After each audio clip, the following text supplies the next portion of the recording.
Hello friend, I'm Jennifer Davenport, and in this video I'm going to share some tips and advice on how to be a good host now that the holidays are coming up, so stay tuned.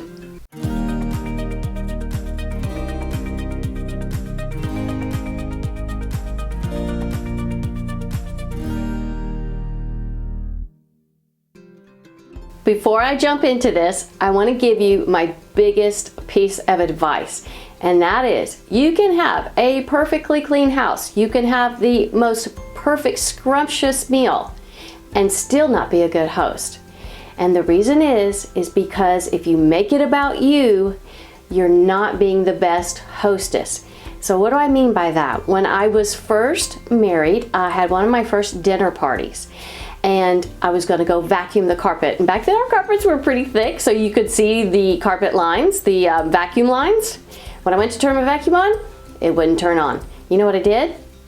I vacuumed with my vacuum off so that I had those lines, because I wanted to impress the people that were coming into my home and to think I was such a good hostess and I did such a good job at making this house perfect and clean. But that is not what being a good host is all about. Tip number 1, be prepared. Shop for your groceries early, clean your house a day early. I cannot tell you how many parties that I have hosted that I did not prepare early, that I was a frantic mess, that by the time the guests knocked at the door to come in, I was so worn out I could hardly enjoy myself. Number 2, communicate with your guest. Find out what time they're going to arrive and what time they're going to leave, especially if these are guests that are going to be staying overnight. Find out what food allergies they have, and also find out what time they're going to get up in the morning so that you can get up a little bit before them and have that coffee ready and maybe some donuts sitting out, and you can welcome them when they wake up. Number 3, create a welcoming guest room. Fresh towels, little toiletries. I love to get the little samples that you can get like from Target and put them in a little basket. Make a little sign with the Wi-Fi login. Make a little carafe with a little bit of water so that if they're going to take medication in the night, they've got that water right there. And maybe just a little bowl of some snacks. Maybe there's someone who wakes up in the middle of the night and needs a snack. But what you're doing by creating all of those elements in that guest room is you're saying you're special to me and I want you to have a good visit. Number 4, present your food nicely.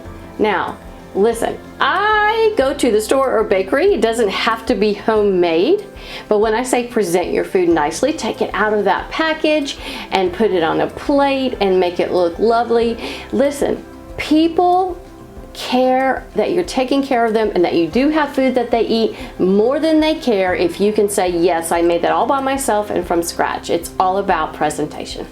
Break out the good dishes, you know, the ones that are in the back of your cabinet. That makes it more festive. It's a lot of fun, and your grandma will be happy that you used the dishes she got you on your wedding day. And don't forget to set your table correctly. Let me show you how to do that. You start with the charger, and next you're going to pick a beautiful plate to sit on top of the charger. And then if you're going to do soup, the soup bowl would go next. Then you're going to put the salad or bread plate to the top left. Next, you're going to add your drink or glass cup on the top right, your napkin, and then you're going to add your utensils. You're going to start with your larger fork first. Then you're going to have your salad fork placed right beside it. When you put your knife down, you want to put the blade facing the plate. You're going to start with your larger knife first and then the smaller knife to the outside, which is usually your butter knife. And then you're going to follow with the spoon right next to the small knife. And there you have an easy and proper way to set a table. Number 5, if you're having a party, introduce your guest with some talking points. For instance, this is my daughter. She does all my videos and also she works in the store. This is a very easy way to create an icebreaker and to get the conversations going. Number 6, and this one is really important as well, and that is to create a cozy and calming ambiance. And there's two ways that I do that. Number one, I use candles. Candles are just that soft, romantic light. But I have a rule of thumb when it comes to candles. If you're cooking and the house smells wonderful, say you're cooking some Italian meal, don't introduce a scented candle to that because that mixes everything up. Just do a regular candle with no scent. But maybe you're hosting just a dessert party. That's when you can break out a scented candle so that when the guests come into the home, they smell something beautiful. The second thing, and this one, I cannot express how important this one is, and that is to have some beautiful music playing. Not loud, it's just in the background, but it is amazing how it just calms everybody down, and it's almost a great way that they're just relaxing and getting a hug. So don't forget those two things that create a beautiful, warming, inviting space.